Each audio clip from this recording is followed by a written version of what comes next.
Well, first off, Senator, thank you very much for the time for speaking with us here. So, when it comes to briefly, again, your visit here to southern New Mexico, talking about infrastructure and resources, what are some of the critical issues that are facing, southern New Mexico, and particularly the areas that don't get the most investment and funding?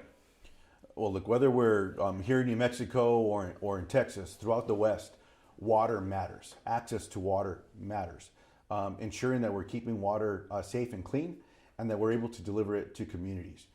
So being here in Anthony today to celebrate both delivery of safe drinking water and making improvements with systems, as well as looking at wastewater systems, no matter where we are in America, that matters. It matters even more in the West. But let's not forget about roads and bridges. Everyone that drives on those roads every day, they can tell you where the potholes are. They can tell you the damage that it does to their vehicles as well. And it makes driving conditions less safe. So making investments in roads, bridges makes a profound difference. Let's not forget about broadband. There was a big agreement with Democrats and Republicans years ago that we were going to connect all of America, every corner of New Mexico, every corner of Texas. Now, what New Mexico and Texas have in common is we're both considered hard to connect states because of the size, the geography, the geology. Think about our mountains and the rock. Alaska's also on that list. So look, let's get this done. Let's deliver broadband connectivity in a fast, affordable way, in the same way that once upon a time we built an interstate system across the country. And recently we just expanded I-27 from Texas into New Mexico as a project I was proud to work on, that Senator Ted Cruz of Texas led. There's no reason we should not be building more in the country, making investments in communities, making wise investments that are going to make a positive difference in people's lives and create good jobs here at home. So, of course, with that funding, at least from your aspect here, comes mostly the federal budget and the specific allocations that are made. You and the joint release, again, with Senator Martin Heinrich from New Mexico, voted against the most recent budget that was passed by Republicans here. Why did you end up making that vote then? Looking at the language that went into this CR, I believed it would contribute to the elimination of more projects like this one, taking away programs like Medicaid that many New Mexicans depend on just to be able to get access to care. It would be devastating to see what permissions were being given to the president. There didn't need to be a shutdown, though. There was a 30-day proposal put on the table to say, well, let's work together, Democrats and Republicans, and give the appropriators more time. Inside baseball, if you will, here. The appropriators are the people that draw up the funding bills every fiscal year to fund the federal government and fund these projects. One of the worst kept secrets in Washington, D.C. over the last couple of weeks is that Democratic and Republican appropriators actually had an agreement. And I'll take you back to December. Those same appropriators and the Speaker of the House, Republican, Leader Schumer in the Senate, they had an agreement to fund the federal government. We shouldn't have even been here. Elon Musk went to X one day in December and told people to walk away from it. And my colleagues from the other side of the aisle did. They didn't need to do that. But here we are today. Had we just had a 30-day stopgap, that 30-day continuing resolution, I believe the appropriators could have brought the funding bills to the floor, allowed an up or down votes from Democrats and Republicans, and we would have been able to secure funding for the remainder of the fiscal year as well. That's the right way to do things. There's more transparency there as well. That's ultimately why both Senator Heinrich and I both voted no. And then given the vote that was then done by Leader Schumer and other Democratic leadership, how do you feel about the way that this has been passed then? Look, I disagreed with my colleagues that voted yes. They can explain their votes. I won't explain their votes. All I can share is that had there just been a 30-day solution here, we would not have been in this boat. Had there been a vote on the agreements that were put in place last year in December, the country wouldn't have been here. There wouldn't have been any uncertainty. It was just politics at play. People are sick and tired of that nonsense right now. Constituents across New Mexico, and I'm guessing constituents across Texas, they want people to be honest with them. If they're going to eliminate programs like Medicaid or gut Social Security, well, just tell them, own it. My Republican colleagues won the election. I get that. They're in charge right now. They're in charge of the House. They're in charge of the Senate. They're in charge of the White House. If there would have been a shutdown, it would have been their fault and their responsibility. They're in charge. They earned the votes of the American people. So I just say, if you're going to cut Social Security, you're going to cut Medicare and Medicaid, own up to it. Just tell the American people you're going to do it, because you're going to do it. The votes have already taken place. That's what my constituents are telling me, is just be honest with us. Also, the play here, as you mentioned here today, was also that of the Department of Government Efficiency, also known as DOGE, and Elon Musk, as you were referring to. There's been almost more than the average person can keep track of activity that's been happening on the part of that nascent department here. From your perspective, then, what has been the impact, and what is the concern going forward of what that might be? Look, Elon Musk last week was interviewed, I think it was on Fox News, and he was asked a question about Social Security. And Elon Musk said something along the lines of, it's a Ponzi scheme.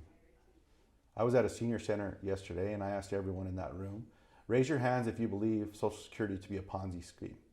No hands went up.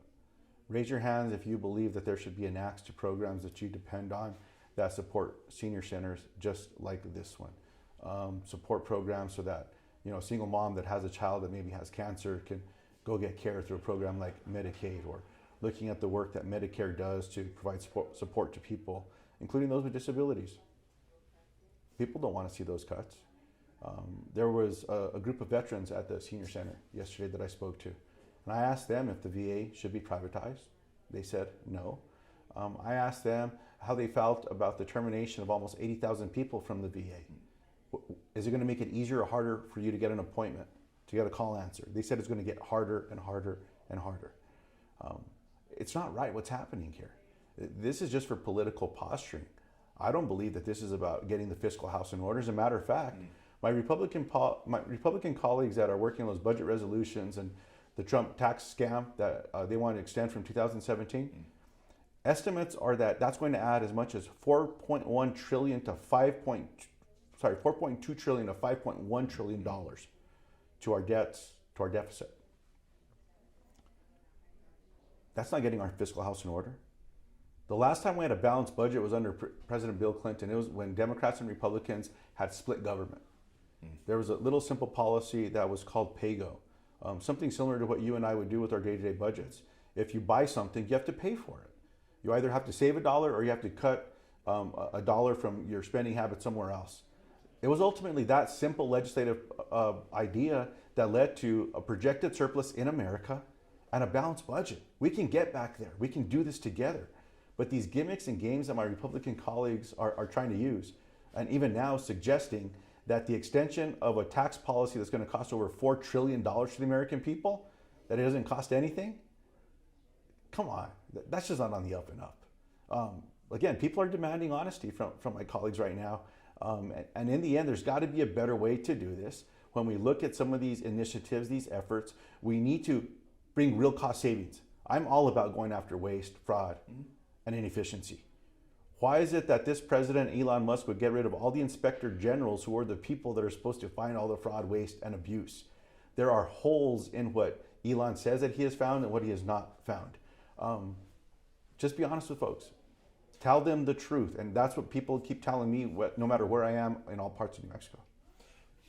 In the idea of then getting the fiscal house in order, as you mentioned, and wanting to go to possibly a pay-go system, what do you feel is the reality of making that actually come into fruition past the next 2 years, at the very least, before the next midterm election, or potentially even after? It's a legislative branch, so it'd be the House and the Senate that would have to agree to do this. It takes political will and political courage. This was done back in 2006 and into 2008 when Democrats had the majority in the House of Representatives. They last instituted this policy. And then for some reason, when Republicans took over in 2010 under Speaker John Boehner in the House, they got rid of it and they called it cut and go. Well, it didn't lead to any fiscal prosperity in America. It actually made things worse. The problem is that when Democrats got back in charge, it was not brought back. There needs to be political will and political courage. And that's why I've been raising this in every hearing that I get an opportunity to, or talking to the public about this. This is a simple approach that will drive fiscal constraint and get our fiscal house in order in America. At the same time, when we do that project, we can still strengthen the solvency of Social Security. We can actually strengthen Medicaid, expand Medicare. Remember, these budgets and these votes are a reflection of our priorities in America. I think the American people deserve those investments. A lot of the concern that is being expressed anyway about the way that the things are being done, or at least the mission idea behind Doge and the way that some budget items are being handled, is over concern about the national deficit. Do you feel that under this kind of a scheme or this plan that you're putting forth, it would be possible to see a reduction in that deficit? I would say that people in the administration that are saying that, including Elon Musk, know that they are lying. And the reason I say that is if the effort in this federal administration and what Elon is doing is about getting America's fiscal house in order at the federal level, lowering deficits, lowering the debt, then why is it that they're trying to find all these savings to advance the Trump tax scam that's going to add $4 to $5 trillion in the negative? It's not right. And what my Republican colleagues are saying is that the way they're going to pass this now is just say that $4 or $5 trillion, it really costs zero. So if my colleagues are going to use accounting gimmicks, funny math, I think it's been called, then why don't they just say that the deficit and the debt are zero today? The American people are not falling for this nonsense. I think it's an outright lie. If we want to get our fiscal house in order, we can do this in a bipartisan way. Let's bring back pay-go. If you're going to move a piece of legislation that costs $1, there has to be accompanying legislation that either creates $1 in revenue or $1 in savings. That's what led to the most recent projected budget surplus and balanced budget in America. What do you feel that is your current relationship, or that of the legislature in general, to the administration, or do you feel one exists, at least on your own part? Look, I try to talk to everyone and maintain those friendships and relationships. I'll give you an example, though. There's been a measles outbreak in parts of Texas. It's expanded into New Mexico. It's expanded now to maybe 5 or 6 other states where there's reports of maybe measles. So I sent a letter with my New Mexico delegation to Secretary Kennedy and saying, we need you to respond to this. How are we going to fix this? What are we going to do? No response. I then sent another after we saw a death of a young child in Texas with more colleagues from across America. The Secretary hasn't responded to that.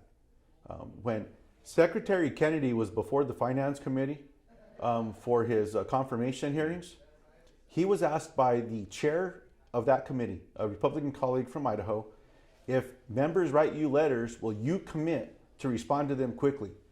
His response was a resounding yes. He's not doing it. That describes the kind of nonsense that we're seeing coming from people in this administration that have positions of power and authority. And in this case of a measles outbreak, we need their help. They asked to do this job. Come here and help these families. I don't see them doing it. When it comes to even supporters of Democrats in the area that I've spoken with or seen being discussed online, concern has been a lack of action, a lack of any real opposition or resistance to the things that the administration is doing. Do you agree with that sentiment, or how would you respond to it? People across the country are correct to be concerned and angry as well. We all need to be doing more. We all need to be speaking up with clear voices and standing strong. When I go back to the last election, it's clear to me that voters were resounding and saying that they wanted to see more change in how things were done at the federal level. I think they were spot on. The question is what kind of change is coming their way? Rather than this president saying that he wants to go buy Greenland, what are we going to do to help people purchase more houses in America, for example? Yesterday, a registered Republican at the Senior Center came up to me and she said, look, I don't agree with you on a lot of policies that you talked about today, but please stand up and defend Medicaid. Don't let them touch my Social Security. What kind of change is coming? So I agree with my colleagues, constituents, voters out there in this last election when they said they wanted to see change election, that what's happening with the federal government right now, the status quo, it's not okay. I agree with that. The question is, what kind of change are we going to fight for and stand up for? So I want to see more of my colleagues standing strong and showing that difference. Let's listen to our constituents. Trust them. We represent them. They empowered us to be their voices there. We need to carry those narratives and take them with us in all of these conversations and debates. And then on the flip side of that, there are those that are saying, we voted for this. We wanted this in place. We voted for this president, and to give him the power of, having the both houses in his favor on this. So we're locked in and we want to see this continue. There is too much spending and those things. What would you say to someone of that mentality coming into this current situation? Yesterday when I was at the Senior Center, a registered Republican that told me she voted for this president said this is not what she signed up for. when it comes to the attacks on Medicaid and Medicare. Look, my Republican colleagues want to try to, in Congress, want to convince the American people that they're not going to touch Medicaid or Medicare or Social Security. This president tries to say that at every press conference that he does. The proof is in the vote that came from the budget resolution that passed the House of Representatives looking at those cuts. The independent scorekeeper, the Congressional Budget Office, was asked questions about where's the funding going to come from in these proposed savings. It cannot be achieved without taking an axe, or in the case of Elon, a saw, to federal funding with Medicaid. That's the only way they can do it.